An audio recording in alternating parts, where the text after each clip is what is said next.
Audio Jungle.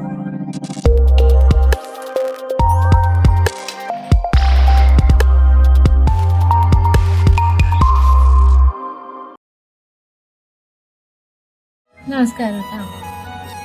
ഇന്ന് വന്നത് ഒരു പ്രധാനപ്പെട്ട കാര്യം തന്നെയാണ്. കാരണം കല്യാണം കഴിഞ്ഞ് ഭർത്താവ് മരിച്ച് അങ്ങനെയുള്ള വിധവകൾ എന്ന് പറയും അല്ലെ? സമൂഹം ചാർത്തി കൊടുത്തൊരു പേരാണ് വിധവകൾ എന്നുള്ളത്. ഭർത്താവില്ലാത്തൊരു സ്ത്രീ എന്ന് പറയുന്നത്. അവരെ കുറിച്ച് നമ്മള് എന്താ പറയാ, നമുക്ക് അവരുടെ ഭർത്താവ് മരിച്ചവരുടെ വീട്ടിൽ ഒതുങ്ങി കഴിഞ്ഞ ദിവസങ്ങളിലെ കാര്യങ്ങളൊന്നും നമുക്ക് അറിയണ്ട. നമുക്ക് അറിയേണ്ട എന്താണെന്നറിയോ? ഭർത്താവ് മരിച്ച് അവരുടെ കുടുംബം പോറ്റണമെങ്കിൽ അവര് പുറത്തിറങ്ങണം, ജോലിക്ക് പോകണം, വീട്ടിലിരുന്ന് കിട്ടില്ല, അവർക്ക് അത്രയും വിഷമങ്ങളുണ്ട്. അതൊക്കെ അവർ ഉള്ളിൽ വെക്കും. എന്നിട്ട് അവര് പുറത്തിറങ്ങും. കാരണം മക്കളെ നോക്കണം, അല്ലെ തനിച്ചാണെങ്കിൽ തനിച്ചുള്ള കാര്യങ്ങൾ മുന്നോട്ട് പോകണം, ജോലിക്ക് പോകണം.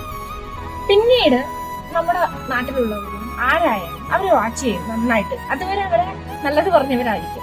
പിന്നീട് അവരിടുന്ന ഡ്രസ്സ് ഏതാണെന്നോ, അവരാരോടൊക്കെ മിണ്ടുന്നുണ്ടെന്നോ, അവരെ എങ്ങോട്ടാണ് പോകുന്നതെന്നോ, ഏത് സമയത്താണ് വരുന്നതെന്നോ, ഇതൊക്കെ വാച്ച് ചെയ്യാൻ നാട്ടിലുള്ള സകല ആൾക്കാരും ക്യൂ ആയിരിക്കും.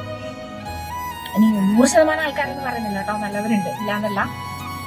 എന്നിട്ടില്ലാത്ത അവരെ കുറിച്ച് ഇല്ലാത്ത കാര്യങ്ങളൊക്കെ പറഞ്ഞെടുക്കും. ഈ ഭർത്താവ് മരിച്ചു പോയ സ്ത്രീകൾക്ക് സന്തോഷങ്ങളുണ്ടാവും, വിഷമങ്ങളുണ്ടാവും, അവർക്കെല്ലാം പ്രകടിപ്പിക്കാൻ ഒരു സമയം ഉണ്ടാവും. അവരെപ്പോഴും ഭർത്താവ് മരിച്ച ഓർമ്മയിൽ തന്നെ അവർക്ക് ജീവിക്കാൻ പറ്റുമോ? അവർക്ക് മുന്നോട്ട് പോകണ്ടേ? അവർക്ക് ചിരിക്കാൻ പാടില്ലേ? എന്തിനാണ് ഇങ്ങനെ? അവരുടെ പിറകെയാണ് പല ആൾക്കാരും. അവർക്ക് സന്തോഷങ്ങൾ അനുഭവിക്കണ്ടേ? നിങ്ങൾക്ക് മാത്രം അനുഭവിച്ചാൽ മതിയോ?